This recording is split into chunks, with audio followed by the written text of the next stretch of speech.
সুপ্রিয় অষ্টম শ্রেণীর শিক্ষার্থীরা, আরকে ইংলিশ কেয়ারের পক্ষ থেকে তোমাদেরকে শুভেচ্ছা জানাচ্ছি। আমি মোহাম্মদ রাসেল খান। আজকে নতুন আরও একটি ভিডিও নিয়ে তোমাদের সামনে হাজির হয়েছি। আজকের ভিডিওতে আমরা কথা বলবো অ্যাক্টিভিটি 6.3.6 নিয়ে। এর আগের ভিডিওতে আমরা কথা বলেছিলাম অ্যাক্টিভিটি 6.3.5 নিয়ে। তো আজকের এই ভিডিওতে দেখো যা চাওয়া হয়েছে, now discuss in groups and identify 5 sentences with informal features used in the text above. One is given for you as an example. অর্থাৎ এই যে টেক্সটটি যে পড়েছো তোমরা, এর আগের পার্টে আমরা টেক্সটটি পড়েছিলাম যে খালেক্স অ্যাসপাইরেশন, সেই টেক্সট থেকে এখন দলে তোমাদেরকে 5টি ইনফর্মাল স্টাইলের সেন্টেন্স সেগুলো আলোচনা করতে হবে। এখন এখানে বলে দিয়েছে দেখো, one is done for you as an example. তো দেখো এখানে টেবিলটিতে ইনফর্মাল সেন্টেন্স, অর্থাৎ এই পাশটাতে আমাদেরকে ইনফর্মাল সেন্টেন্স সাজাতে হবে এবং এই পাশে আমাদের লিখতে হবে features of informal writing used, অর্থাৎ যে ইনফর্মাল রাইটিংয়ে যে বৈশিষ্ট্য ব্যবহার করা হয়েছে, অর্থাৎ যে বৈশিষ্ট্যের কারণে এটি ইনফর্মাল সেটি এখানে সাজাতে হবে। তো দেখো এখানে একটা তোমাদেরকে করে দিয়েছে, my name is Khalek and I am 12 years old। এখানে দেখো পার্সোনাল অ্যান্ড সাবজেক্টিভ এক্সাম্পল হিসেবে ফার্স্ট পারসন ইজ ইউজড, অর্থাৎ তোমরা জানো যে ইনফর্মাল টেক্সটে ফার্স্ট পারসন ব্যবহৃত হয় এবং ফর্মাল টেক্সটে সাধারণত ফার্স্ট পারসন এবং সেকেন্ড পারসনের ব্যবহার হয় না। তো এইখানে ফার্স্ট পারসন ব্যবহার করার কারণে কিন্তু মূলত এটি ইনফর্মাল হয়েছে এবং সেটি বলে দিয়েছে এখানে personal and subjective first person is used. তো এর সাথে মিল রেখে আমরা এই যে বাকি এখানে আরও কয়টি আছে দেখো, আরও 6টি রয়েছে সম্ভবত, 1 2 3 4, আরও 5টি, একটি করে দিয়েছে, অর্থাৎ আরও 5টি এখানে আমাদের করতে হবে, 5টি সেন্টেন্স আইডেন্টিফাই করতে হবে। তো আজকে আমরা সেটি করব।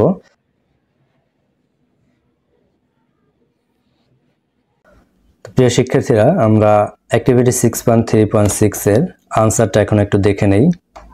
দেখো প্রথমেই এইখানে বলেছে, যেটি তোমাদের বইতে দেয়া আছে সেই সেন্টেন্সটি আমি এখানে লিখিনি, তারপর থেকে লিখেছি। দেখো ইনফর্মাল সেন্টেন্স আমি এখানে প্রথমে 1 নাম্বার দিয়েছি, I have not seen my father, এবং এখানে features of informal writing used আমি লিখেছি দেখো, the phrase have not scene is contracted and lakhs formality. অর্থাৎ এইখানে কিন্তু কন্ট্রাক্টেড শব্দের অর্থ হচ্ছে সংক্ষেপ, এখানে কিন্তু সংক্ষেপ করা হয়েছে হ্যাভ নট, অর্থাৎ হ্যাভ নটকে আলাদা লেখা যেত কিন্তু সেটা না লিখে কিন্তু এখানে সংক্ষেপ করা হয়েছে হ্যাভ নটের কন্ট্রাক্টেড ফর্ম, আর এটি একটি ইনফর্মাল রাইটিং এর বৈশিষ্ট্য। কাজে আমি এটা এখানে লিখেছি দেখো, the phrase have not scene is contracted and lakhs formality. এখন একই সাথে এটি কিভাবে লিখলে ফর্মাল হতো তোমাদের বোঝার সুবিধার্থে আমি সেটিও লিখে দিয়েছি দেখো, a formal version might be, এর ফর্মাল ভার্সন কি হতে পারত, I have not had my contact with my father.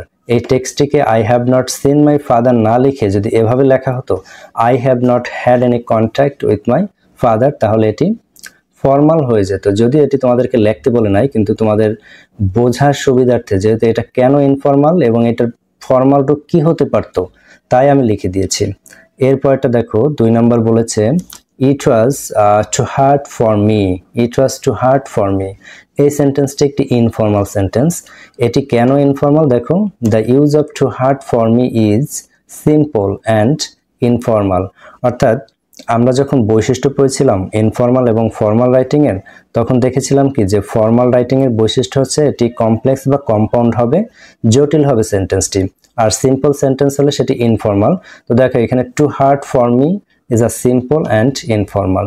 তো এর ফর্মালটা কি হতে পারতো, a more formal way to express this could be the work was excessively difficult for me। এই যে বোল্ড করে দিয়েছি, যদি এভাবে লেখা হতো সেন্টেন্সটি তাহলে এটি ফর্মাল হতো। তো আমরা কেন ফর্মাল সেটি জানলাম এবং কেন ইনফর্মাল সেটি জানলাম এবং কিভাবে লিখলে ফর্মাল হতো সেটিও আমরা জেনে নিলাম। এরপরে 3 নাম্বার সেন্টেন্সটি দেখো, but my MD likes me very much. তো খেয়াল করো এই সেন্টেন্সটি কিভাবে ইনফর্মাল হলো। The abbreviation MD and the casual phrase like me very much are informal. এখানে যে এই যে অ্যাব্রিভিয়েশন ব্যবহার করা হয়েছে অর্থাৎ এমডি ব্যবহার করা হয়েছে, এমডির একটি ফুল মিনিং রয়েছে অর্থাৎ ম্যানেজিং ডিরেক্টর, তো সেটি না লিখে এখানে এমডি লিখেছে, যা একটি ইনফর্মাল রাইটিং এর বৈশিষ্ট্য, তাই এটি ইনফর্মাল। এবং এখানে একটি ক্যাজুয়াল ফ্রেজ ব্যবহার করা হয়েছে, সেটা হচ্ছে কি like me very much are informal. A formal version would specify the full title and might say however my manager appreciates my efforts। অর্থাৎ এটি হচ্ছে ফর্মাল ভার্সন। যদি এভাবে সেন্টেন্সটা লেখা হতো however my manager appreciates my efforts, তাহলে কিন্তু এটি ফর্মাল হয়ে যেত। তো আশা করি তোমরা বুঝতে পেরেছো। এরপরে 4 নম্বর সেন্টেন্সটি দেখো, so my mother told me to leave that job. তো এটি কি কারণে ইনফর্মাল হয়েছে সেটা আমরা একটু দেখে নেই। The use of so to start the sentence and told me to leave makes the sentence informal. অর্থাৎ এই যে সেন্টেন্সের শুরুতেই সো ব্যবহার করেছে এবং আরও একটি ফ্রেজ ব্যবহার করেছে টোল্ড মি টু লিভ, এই দুইটা কারণে সেন্টেন্সটি ইনফর্মাল হয়েছে। তো এটির ফর্মাল রূপটা কি হতে পারতো দেখো, in formal writing it might be phrase to as a result my mother instructed me to resign from that position। অর্থাৎ সেন্টেন্সটা যদি এভাবে লেখা হতো as a result my mother instructed me to resign from that position, তাহলে এটি formal হতো। প্রিয় শিক্ষার্থীরা, আমি আবারও বলে রাখি যে এখানে কিন্তু তোমাদেরকে ফর্মাল লিখতে বলেনি, তোমাদেরকে জাস্ট ইনফর্মাল সেন্টেন্স আইডেন্টিফাই করতে বলেছে 5টি এবং সেটি কি কারণে ইনফর্মাল হয়েছে সেটি জানতে চাওয়া হয়েছে। তো আমি এখানে শুধুমাত্র তোমাদের বোঝার সুবিধার্থে আমি এইখানে এর ফর্মাল রূপটা সংযোজন করেছি। কারণ কি, তোমরা যদি বুঝতে পারো যে এভাবে লিখলে ফর্মাল হতো, তাহলে ফর্মাল এবং ইনফর্মালের মধ্যে আইডেন্টিফাই করতে তোমাদের আরেকটু সুবিধা হবে। তাই এটা শুধুমাত্র তোমাদের সুবিধার জন্যই করা হয়েছে। এরপরে 5 নম্বর সেন্টেন্সটি দেখো, one day we all me and my brothers and sisters wanna go to school. তো এটি কি কারণে ইনফর্মাল সেটি দেখে নেই। The word wanna is a colloquial contraction of one to which is informal। এই colloquial মানে হচ্ছে একটি আঞ্চলিক, একটি রেগুলার ইউজ করা হয়। তো দেখো এই ওয়ান টু এর সংক্ষিপ্ত রূপ হচ্ছে কি ওয়ানা, which is informal, এবং এই যে ওয়ান টু এর পরিবর্তে ওয়ানা ব্যবহার করা হয়েছে, এই কারণে মূলত এটি ইনফর্মাল হয়েছে। Formal writing would be use want to instead, যদি এই ওয়ানার পরিবর্তে ওয়ান টু ব্যবহার করা হতো তাহলে এটি ফর্মাল হয়ে যেত।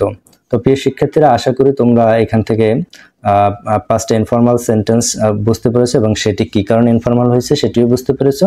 একই সাথে আমি তোমাদের সুবিধার জন্য সংযোজন করেছি যে এটির ফর্মাল রূপ কি হতে পারে। তো প্রিয় শিক্ষার্থীরা, এই আজকের ভিডিওটি আমাদের এ পর্যন্তই। ভবিষ্যতে অন্য নতুন কোনো ভিডিও নিয়ে আবার তোমাদের সাথে দেখা হবে। সে পর্যন্ত সুস্থ থাকো, ভালো থাকো। তোমাদের জন্য শুভ কামনা করে আজকের ভিডিওটি এখানেই শেষ করছি। আল্লাহ হাফেজ।